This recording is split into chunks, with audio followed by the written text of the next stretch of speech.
नमस्ते साथियों, एक बार फिर से वेलकम करता हूं आपका एक नई वीडियो में। साथियों, आज के इस वीडियो में मैं आपको बताऊंगा अगर आपकी गाय भैंस की अफारा आता है, क्योंकि साथियों ये जो मौसम है ना, इसमें अभी सर्दी बढ़ रही है। तो ऐसे में कई बार क्या होता है कि किसान की जो फसल है साथियों, उसका जो भूसा है, चाहे गेहूं का भूसा कर लीजिए या फिर जो पराल का भूसा है या फिर जो मूंगफली का चारा है, मूंग का चारा है, मोट का चारा है, यानी अलग अलग तरह के जो चारे होते हैं वो पशुपालक भाई डाल देता है अपने पशुओं को।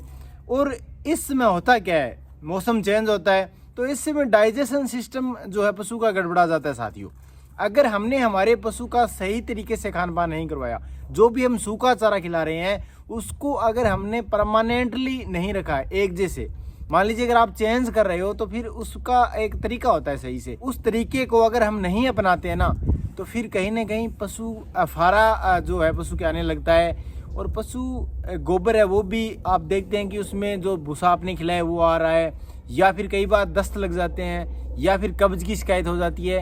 इस प्रकार का एक जो सिस्टम है रूमन के अंदर वो बन जाता है और इसकी वजह से पशु काफ़ी तकलीफ में रहता है। ऐसे में साथियों आज की इस वीडियो में आपको बताऊंगा बिल्कुल सही तरीका, सटीक तरीका, और यह तरीका अपना करके आप अपने पशु का जो अफारा आता है ना वह बिल्कुल भी नहीं आएगा और कभी भी नहीं आएगा। क्योंकि हम देखते हैं कि कई बार पशुपालक भाई शिकायत रहती है कि हमारा जो पशु है वो 10 दिन एकदम सही रहता है, खाना पीना सही से करता है, पानी भी पीता है, जुगाली भी प्रॉपर करता है, लेकिन उसके बाद अचानक से अफारा आता है, श्वास लेने में दिक्कत आती है या फिर जुगाली में प्रॉब्लम आती है या फिर गोबर सही से नहीं कर पाता है पशु। तो ऐसे में सटीक तरीका मैं आपको बिल्कुल रसोई का जो तरीका है, बिल्कुल सारा सामान आपको रसोई में मिलेगा, वह अपना करके आप पशु का जो अफारा है उसको भी रोक सकते हैं और साथ ही साथ पशु का जो डाइजेशन सिस्टम है उसको बड़ा सुचारू कर सकते हैं। पशु खूब खाएगा भी, खूब पिएगा भी और दूध भी काफ़ी ज़्यादा इंक्रीज करने लगेगा।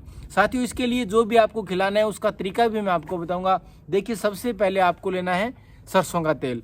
ये जो मस्टर्ड ऑयल आप देख रहे हैं इसकी मात्रा आपको रखनी है सिर्फ 100 ml। 100 ml आपको सरसों का तेल देना है। कितने दिन खिलाना है सारा कुछ मैं आपको बताऊंगा, तो वीडियो को एंड तक जरूर देखना ताकि आपके अच्छे से समझ में आ सके। क्योंकि पशुपालक भाई क्या है कि खिलाते पिलाते हैं लेकिन उसके बाद भी पशु कमज़ोर रहता है या फिर अफारा आता है या फिर गोबर में प्रॉब्लम रहती है।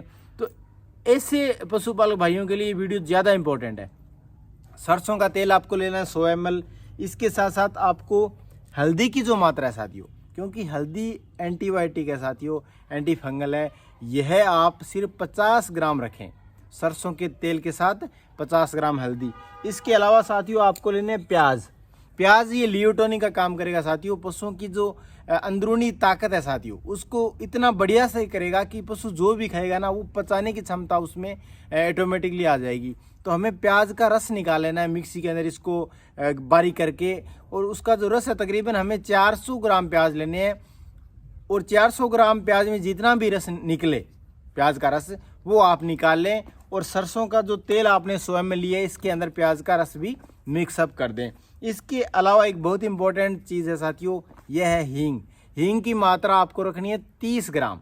30 ग्राम हींग भी इसी के अंदर आपको ऐड करनी है साथियों। ये 4 चीज़ें हो गई अपनी, सरसों का तेल, हल्दी, प्याज और हींग। इन चारों चीज़ों को आप अच्छे से मिक्सअप करके और एक बोतल के अंदर डाल करके अपनी गाय हो या भैंस हो उसको पिला दें। पिलाना कब है, कितने टाइम में, वो भी मैं आपको बताऊंगा।